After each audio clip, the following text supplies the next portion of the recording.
आज बात करते हैं तुला लगन की। तुला लगन के स्वामी शुक्रदेव जी हैं। शुक्रदेव लक्ष्मी जी के कारक माने जाते हैं और इनका रत्न होता है डायमंड।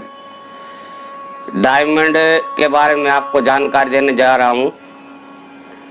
डायमंड बहुत ही अति कीमती रत्न होता है जो हर जातक धारण नहीं कर सकता। ये आपको मैं पहले वृषभ लगन में भी बता चुका हूँ कि डायमंड के बाद ओपल आता है, ओपल के बाद जरकन आता है, जरकन के बाद सफ़ेद हकीक आता है, सफ़ेद हकीक माला आती है। इसको भी डालकर आप शुक्रदेव के अच्छे फल प्राप्त कर सकते हैं। अगर आपकी कुंडली में शुक्रदेव कहीं कमज़ोर हैं तो आप इनमें से कोई भी रत्न धारण कर सकते हैं जिससे आपके शुक्रदेव बलवान होकर आपको अच्छे फल प्राप्त देने में सक्षम हो जाएं। तो आइए आज बात करते हैं सबसे पहले लगन में। तो आप बेहिचक यहाँ पर शुक्रदेव का रत्न धारण कर सकते हैं।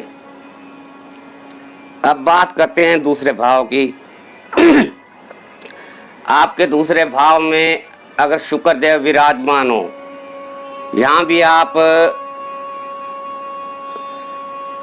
शुक्रदेव का रत्न धारण कर सकते हैं।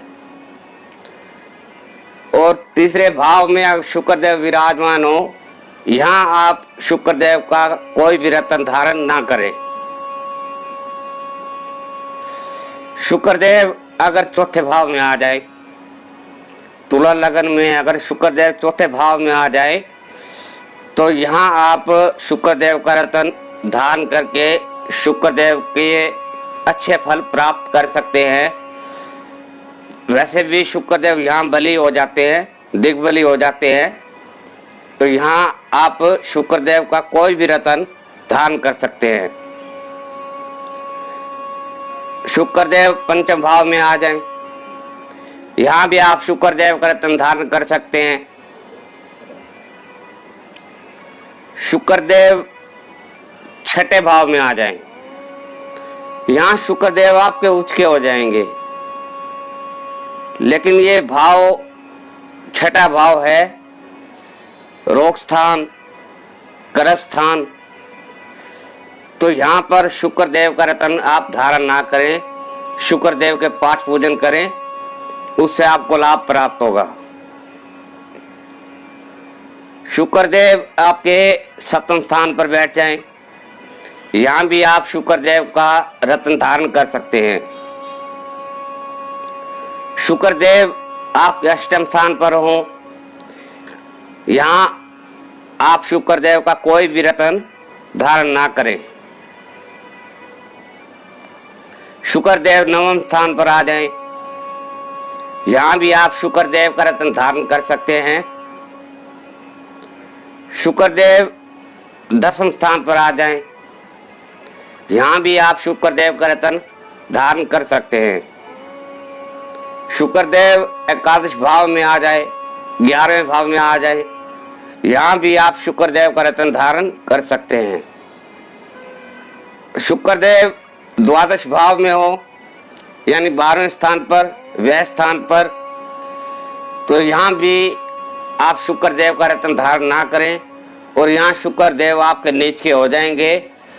यहाँ शुक्रदेव के आपको पूजा पाठ मंत्र जाप करके शुक्रदेव को प्रसन्न करके उनके अच्छे फल प्राप्त करने हैं। अब आपको रत्नों के बारे में जानकारी देने जा रहा हूँ थोड़ी सी, आप थोड़ा विस्तार में समझिए। बहुत से मतलब जातकों का जैसे फोन भी आता है, मैसेज भी आते हैं कि हीरा रत्न धारण करें, ओपल करें, फुल फायर ओपल धारण करें या बिना फायर वाला करें। देखिए, इसमें बहुत प्रकार के मैटर हैं जिसको आपको मैं विस्तार में बताने जा रहा हूं। आप डायमंड धारण करें, ओपल धारण करें, जरकन धारण करें, आपको शुक्रदेव के वही फल ही प्राप्त होंगे। और सबसे ज़्यादा जो देखने में आया है, मेरी नॉलेज में आया, वो मैं आपको बता रहा हूँ। शुक्रदेव का रत्न ओपल सबसे ज़्यादा काम करता है। डायमंड से भी ज़्यादा शुक्रदेव का रत्न ओपल काम करता है। और ओपल बहुत से लोग ज़्यादा फुल फायर, लेकिन फुल फायर का क्या है, फुल फायर की कीमत बहुत ज़्यादा होती है, जो आजकल मार्केट में आसानी से उपलब्ध भी नहीं हो रहा। मिल तो जाता है पर उसके रेट इतने ज़्यादा होते हैं कि जहाँ तक सुनते ही मतलब उसके रेट बहुत हैरान हो जाता है कि ओपल इस रेट में है।